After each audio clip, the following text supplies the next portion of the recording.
যে নির্বাচনটা হলো সেই নির্বাচনের পরিবেশটা এত সুন্দর, এটা আপনারা সবাই দেখতে পাচ্ছেন। এবং আমরা চেয়েছিলাম সেটা যে একটা বন্ধুত্বপূর্ণ সৌহার্দ্যপূর্ণ পরিবেশে, সুন্দর পরিবেশে নির্বাচন হোক এবং ভোটাররা আসতেছে অনেকদিন পর, এই এতগুলি ভোটার, এতগুলি মালিক আসতেছে, এখানে বসতেছে, ভোট দিতেছে, চা খাচ্ছে, এই যে একটা আনন্দ ঘন পরিবেশ, এই পরিবেশটাই আমরা আসলে এনজয় করতে চাচ্ছিলাম।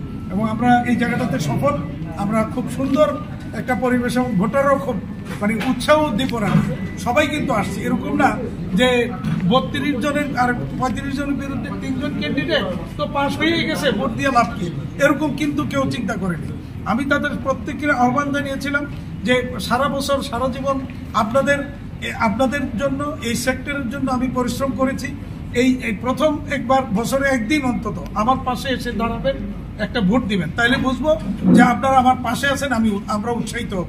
এই বিকেমিতে যারা সার্ভিস দিচ্ছে তারা কাজ করতে উৎসাহিত হবে এবং ভোটাররা তাই করতেছেন। কিন্তু আজকে সবাই আসতেছেন, আর এসে অন্তত আমরা আশা করছি অন্তত মিনিমাম 70% ভোট কাস্ট হবে, কারণ অনেকে দেশের বাইরে আছে, যার কারণে হয়তো সব ভোট কাস্ট হবে না। তো 70% আমরা হবে বলে আশাবাদী। সামনে তো নতুন কমিটি আসবে, তো নতুন কমিটি মূল্য বৃদ্ধি, তারপরে ট্যাক্স ভ্যাটের যে সমস্যা ব্যবসায়ীদের, এই ব্যাপারে আপনারা পদক্ষেপ নেবেন? আমরা অলরেডি গত এক সপ্তাহে জ্বালানি উপদেষ্টা, জ্বালানি সচিব, পেট্রোবাংলার চেয়ারম্যান, তিতাসের এমডি, চেয়ারম্যান সহ আমরা কিন্তু কয়েক দফা বসেছি এবং আমরা ধন্যবাদ জানাই জ্বালানি উপদেষ্টা সহ তার সংশ্লিষ্ট টিমকে, পেট্রোবাংলা সহ সবাইকে, যে তারা কিন্তু উদ্যোগ নিয়েছেন। আমাদের যে গ্যাস সংকট, যেটা চরম সংকট চলছিল, কিন্তু সেই সংকটটা সমাধানের জন্য কিছুটা হলো উদ্যোগ ওনারা নিয়ে, কিছুটা হলো সংকটটা সমাধানের রাস্তায় আসছে। এবং উপদেষ্টা মহোদয় আমাদেরকে আশ্বস্ত করেছেন এই মাসে অতিরিক্ত আরো 250 MMCFT গ্যাস আমরা পাবো। আগামী মাসগুলি তো 250 করে MMCFT গ্যাস আমরা অতিরিক্ত পাবো।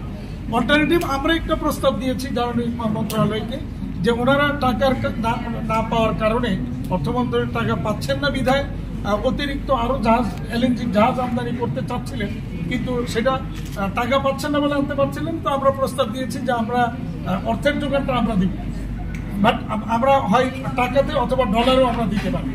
বাট আমাদেরকে এনশিওর করতে হবে, তিতাস আমাদেরকে এনশিওর করতে হবে যে ডেডিকেটেড এই জাহাজ 2টা বা 3টা যাই আমরা আনি, এটা কিন্তু ডেডিকেটেডলি আবার ইন্ডাস্ট্রিতে যাতে যেতে পারে, সেই ব্যবস্থা যদি নিশ্চিত করতে পারে, তাহলে আমরা কিন্তু আমদানি করতে আগ্রহ প্রকাশ করেছি, ফিনান্স করতে আগ্রহ প্রকাশ করেছি।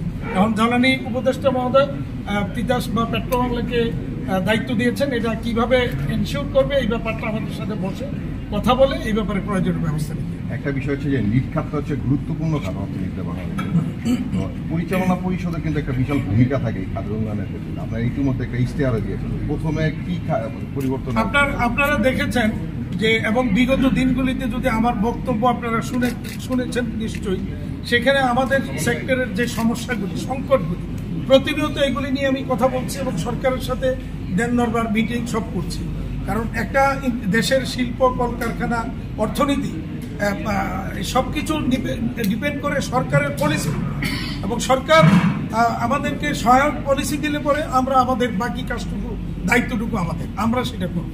তো আমি আশা করি সরকার আমাদের কথাগুলি শুনেছেন বা শুনছেন এবং প্রয়োজনীয় পদক্ষেপ ওনারা নিচ্ছেন। বিশেষ করে আমরা খুব আশাবাদী, সবচেয়ে বেশি সংকট সমাধান যেটা আমরা ফেস করছিলাম NBR এর 3টা ডিপার্টমেন্টের মধ্যে, কাস্টমস, ভ্যাট এবং ট্যাক্সেশন ডিপার্টমেন্ট, 3টা ডিপার্টমেন্টে আবার কিছু আমূল পরিবর্তন আমরা আশা করছি।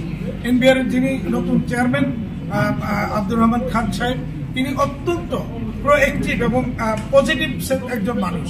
তিনি তার সাথে যাদেরকে মেম্বার হিসেবে নিয়েছেন, অর্থাৎ তার সহকর্মী, তারাও কিন্তু খুব পজিটিভ।